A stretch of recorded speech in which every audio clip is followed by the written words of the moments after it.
Thank you, Sam. I'd like to welcome everybody, starting with Namaskar, starting with Sam Petroda ji, Aarti Krishna ji, Mohinder Singh ji, George Abraham ji, Pradeep Samla ji, Bhullar ji, Gurdev Haier ji, leaders on the dais, and dear members of IOC, ladies and gentlemen, I'd like to welcome all of you here and wish you happy Onam and happy Ganesh Chaturthi.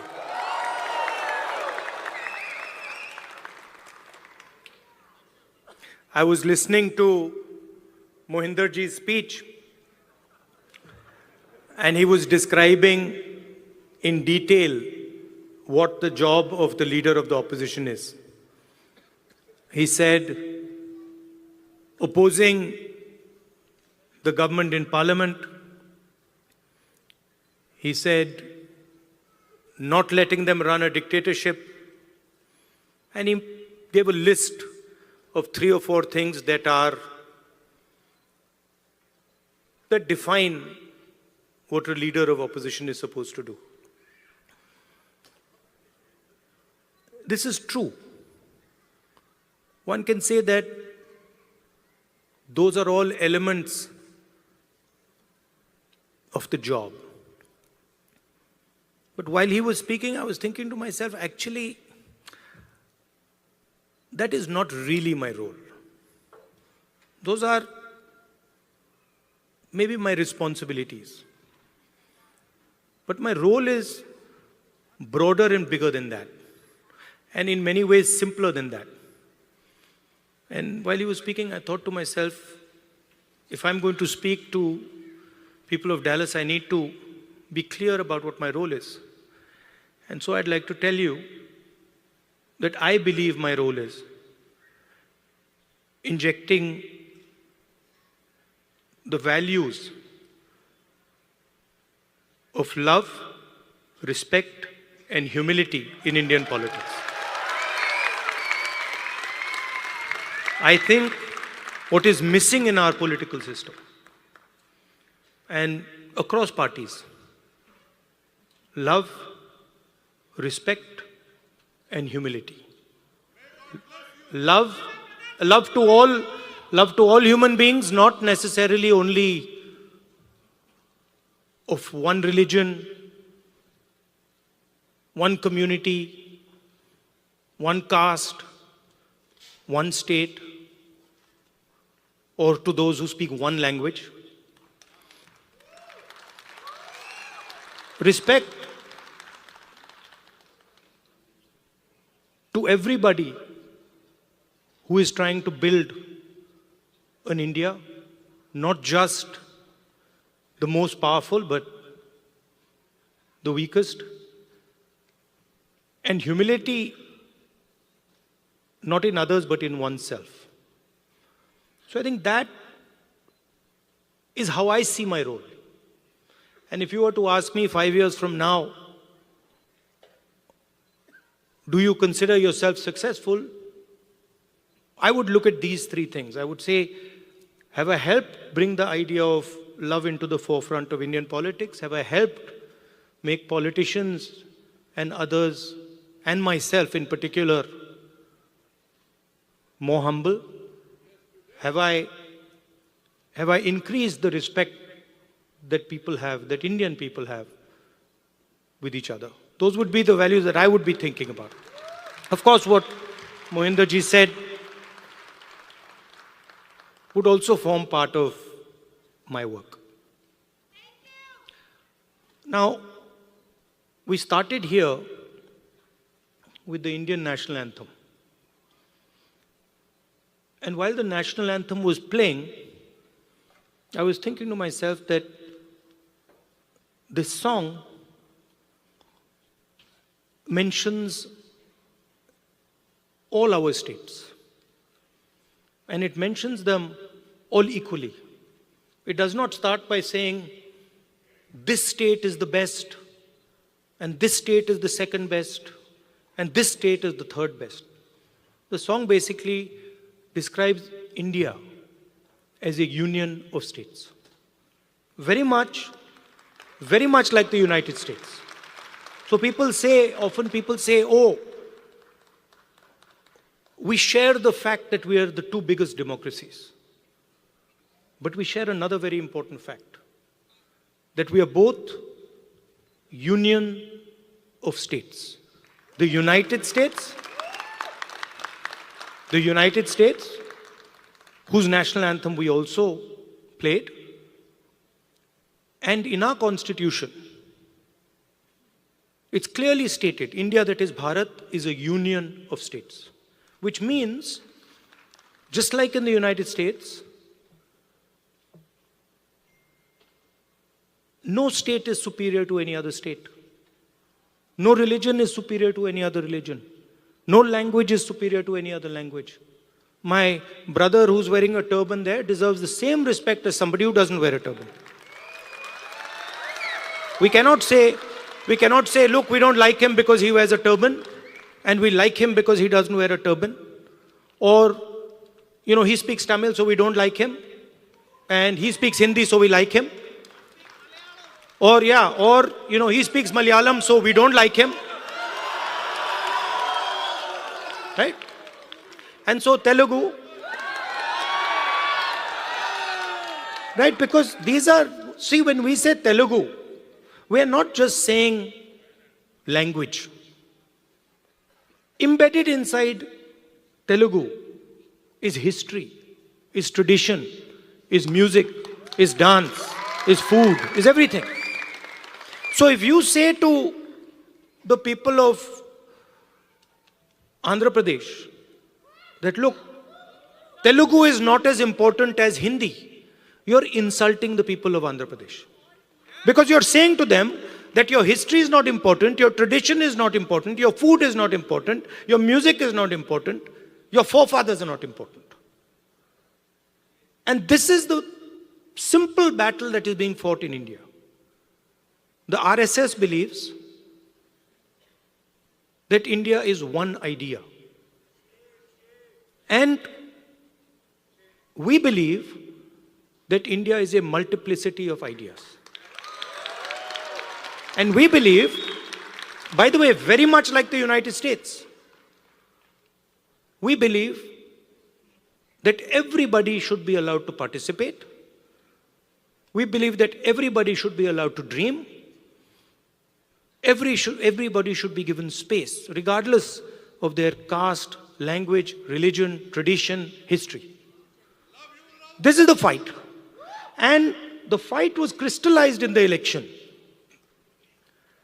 when millions of people in India clearly understood that the Prime Minister of India is attacking the Constitution of India.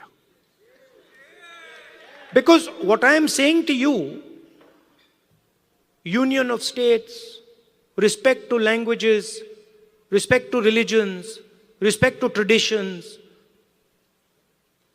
respect to castes, this is all in the Constitution. Every single word that I have said to you is in the Constitution. The foundation of modern India is the Constitution. And what people understood in the election clearly, and I saw it happening. When I used to raise the Constitution like this, people understood what I was saying. They were saying that the BJP is attacking our tradition, attacking our language, attacking our states, attacking our histories. And most importantly, what they understood was that anybody who is attacking the Constitution of India is also attacking our religious tradition. Right? And that is why in my first speech in Parliament, you must have noticed, when I described Abhayamudra, the fact that this is a symbol of fearlessness and it is present in every single Indian religion.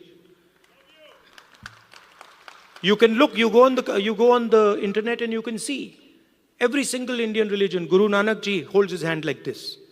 Shiva holds his hand like this. Every single Indian religion, the hand is a symbol of fearlessness. And when I was saying this, the BJP could not stand it. They don't understand. And we are going to make them understand.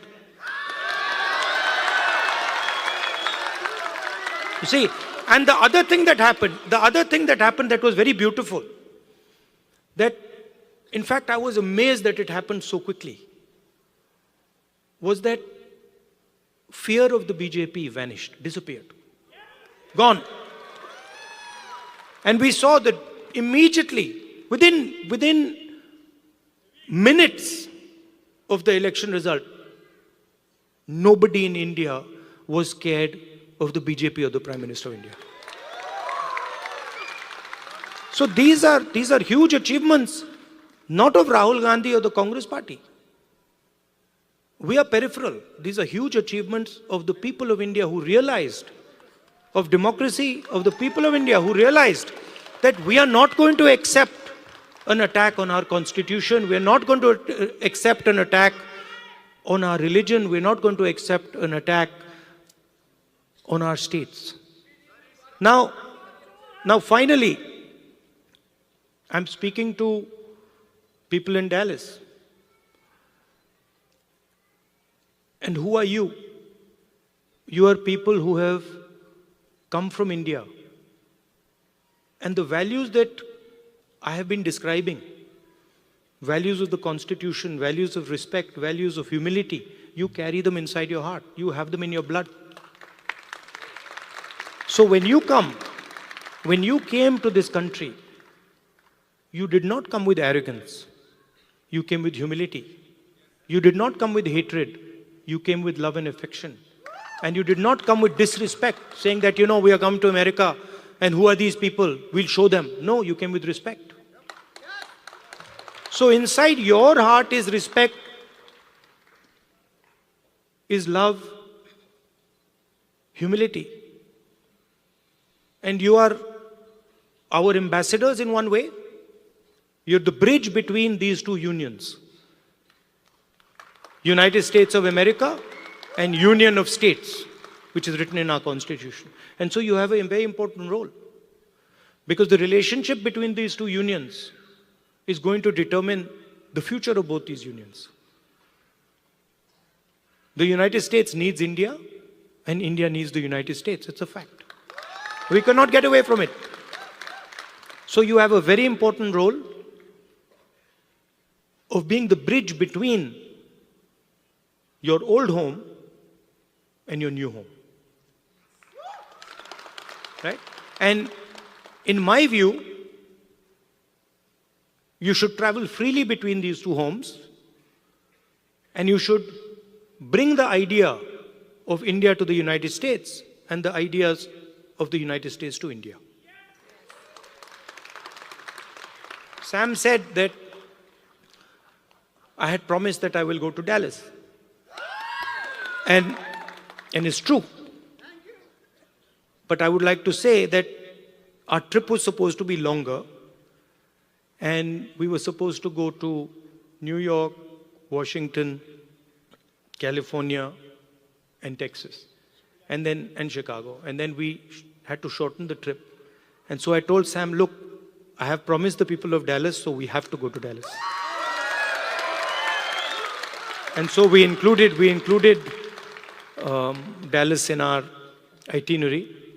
And I think it was a very good idea. 100%. We'll come to Chicago. Love you. And we included Dallas. And I think it was a very good idea because Dallas is thriving. Texas is thriving. A lot of technology is moving here. And I can see that all of you are doing a tremendous job in raising the flag, raising the Indian flag here. So I'd like to thank you. And I'd like to also tell you that it's important that the ideas you carry of humility, of affection, of respect, you spread them in our community here and also among the people of India. Thank you very much. Namaskar.